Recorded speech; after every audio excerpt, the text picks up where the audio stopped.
Hello, this is Gaurav Lat, big bull coach. जारी रखते हुए हमारा डेली सीरीज आज क्या हुआ और आगे क्या होगा, आज के लिए यानी 5 जून 2025 के लिए।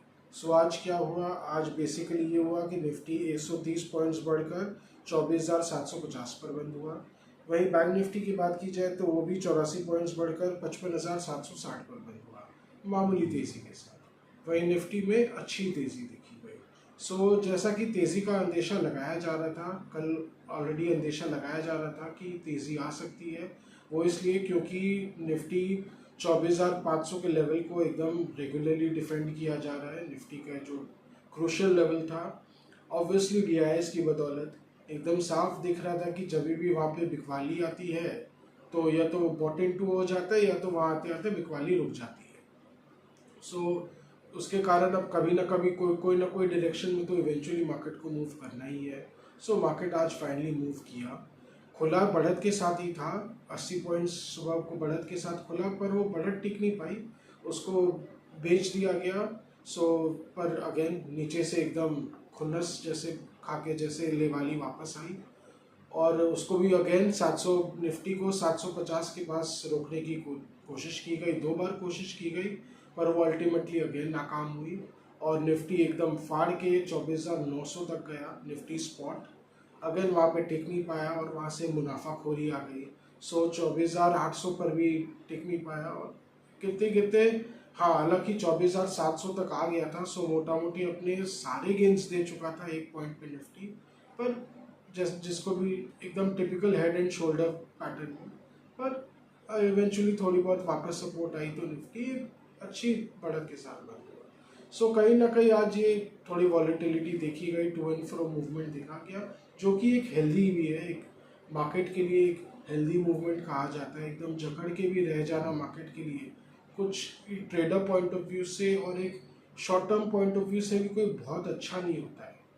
मार्केट में थोड़ी हलचल देखी गई। आज एक्सपायरी डे भी था, वीकली एक्सपायरी डे, वो भी एक फैक्टर था। उसके अलावा हालांकि बैंक निफ्टी में जो तेज़ी है वो एकदम ही टिक नहीं पाई।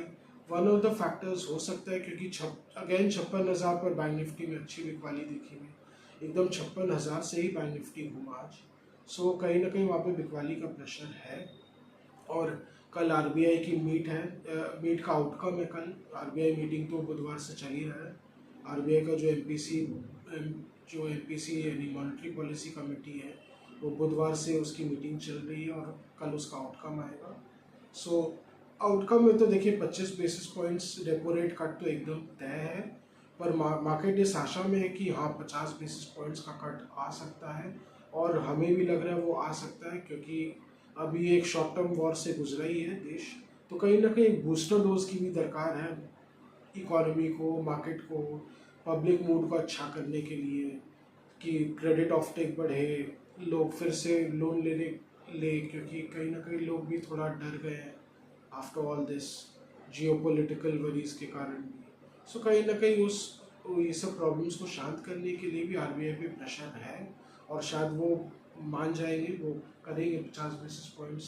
50-50 चांस है। हालांकि कई टीवी शोज में तो 10% चांस ही दिखाया जा रहा है, पर जहाँ तक मुझे लगता है इसका 50-50 चांस है कि आरबीआई एकदम डॉविश, जिसको कहते हैं एकदम डॉविश पॉलिसी ही देगा। और उसके अलावा भी फिर बाकी साल के लिए भी आरबीआई के पास रूम बचेगा और 50 बेसिस पॉइंट्स कट करने के लिए, जो वो एक बार नहीं करेंगे, एक एक करके करेंगे, 25-25 बेसिस पॉइंट्स करेंगे। हाँ, ये है कि जो अभी जून का रेट कट रहेगा और 50 बेसिस पॉइंट्स का रहा, तो इक्विटी मार्केट के लिए बहुत ही बुलिश रहेगा। हाँ, मार्केट कितना क्या रिएक्ट करता है वो तो देखने लायक रहेगा, पर फंडामेंटली पर से वो बहुत ही बुलिश है, खास करके बैंक्स के लिए। और बैंक से ज़्यादा जो क्रेडिट पे काफ़ी डिपेंड करते हैं, जैसे कि जो रियल एस्टेट डेवलपर्स हैं, उनकी जो बिक्री है वो ऑलमोस्ट 80% वो होम लोन ऑफटेक पर ही निर्भर करती है। होम लोन रेट सस्ते होने से उन पर बहुत अच्छा इम्पैक्ट आएगा। ऑलरेडी अगर आप देखें तो मार्च के लो से जो रियल एस्टेट स्टॉक्स है उनमें बढ़त देखी गई है।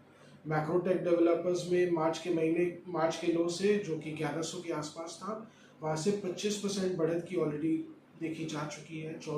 करीब 1425 के आसपास ट्रेड कर रहा है। और वहीं अगर हम प्रेस्टीज एस्टेट्स की बात करें तो उसमें तो लगभग 40 से 50% की रिकवरी देखी गई है मार्च के लोज से। 1050 के आसपास का उसका मार्च लोज है और अब करीब 1550 के लेवल पे ट्रेड कर रहा है।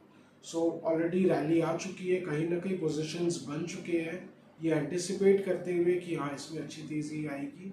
सो लेट्स सी और कितना रूम बचता है, अगर उसके बाद अगर और तेज़ी आती है तो कितना तेज़ी आता है, और शॉर्ट टर्म एक शॉर्ट टर्म इन्वेस्टर या स्पेकुलेटर के पॉइंट ऑफ व्यू से कितना रूम बचता है वो तो देखने लायक रहेगा। हालांकि ऑलरेडी चूंकि इतना बढ़ चुके हैं तो ऊपर के लेवल्स में अच्छी खासी मुनाफा वसूली देखी जा सकती है, जो कि कह सकते हैं डंपिंग देखा जा सकता है। तो ऐसा हो सकता है कि जो बहुत एकदम हायर लेवल्स में ले ले तो वो थोड़े फंस जाए, कहीं ना कहीं मुनाफा वसूली के शिकार हो जाए। बट हाँ, गोदरेज डेवलपर्स जैसा एक स्टॉक है, वहाँ पे कहीं ना कहीं वहाँ पे उतनी तेज़ी नहीं दिखी गई है। वो अपने 2000 के लेवल से अभी बहुत पास ही है। 2000 के जो लोज उसके अभी शॉर्ट टर्म लो है उसके ज़्यादा दूर नहीं है, करीब वहाँ से 10% की ही रिकवरी दिखी गई। तो वहाँ हो सकता है थोड़ा रूम हो बढ़ने के लिए। सो ओवरऑल पिक्चर यही है। उसके अलावा बाकी और जो इंटरेस्ट रेट सेंसिटिव सेक्टर्स है, ओल्ड इकोनॉमी स्टॉक्स हैं, उनमें बढ़त देखी जा सकती है, जो क्रेडिट ऑफ टेक पे काफ़ी डिपेंड करते हैं। हालांकि उनमें जो बढ़त रहेगा वो मिक्सड ही रहेगा। ज़्यादा करके कंज्यूमेबल्स में ही ज़्यादा बढ़त देखी जा सकती है, खास करके जैसे हमने कहा जो बहुत ज़्यादा डिपेंड करते हैं जैसे रियल एस्टेट, तो उन पे एकदम प्रत्यक्ष असर देखने को मिलता है। बाकी सब में जो असर देखने को मिलता है वो उसमें लैग रहता है, कहीं ना कहीं एक लैग रहता है। सो ओवरऑल मार्केट के लिए पर से फंडामेंटली बहुत ही अच्छा कदम रहेगा अगर 50 बेसिस पॉइंट्स का टारगेट। हम आशा करते हैं कि मार्केट अच्छा ही पॉजिटिवली रिएक्ट करेगा। हालांकि बोला नहीं जा सकता है कि कितना कर पाएगा या ऊपर में अच्छी खासी बिकवाली आ जाए, क्योंकि एफआईआईज भी काफ़ी डिस्परेट दिखते हैं हाई लेवल्स में बेचने के लिए। क्या पता वो बेचने आ जाए भर भर के मार्केट को गिरा दे, तो एकदम से बोलना बहुत मुश्किल है। उनका जो बिहेवियर बहुत ही मिस्टीरियस होते जा रहा है। वैसे प्रोग्राम्स में, इन्वेस्टर मीट्स में तो बोलते हैं हाँ इंडिया बहुत अच्छा दिख रहा है, बहुत अच्छा दिख रहा है, पर अगर फिगर्स की बात करें तो कभी बिकवाली शुरू हो जाती है, कभी थोड़ा बहुत बाइंग आ जाता है, बहुत मिक्स है। वो भी अपने पत्ते ठीक से खोल नहीं रहे हैं।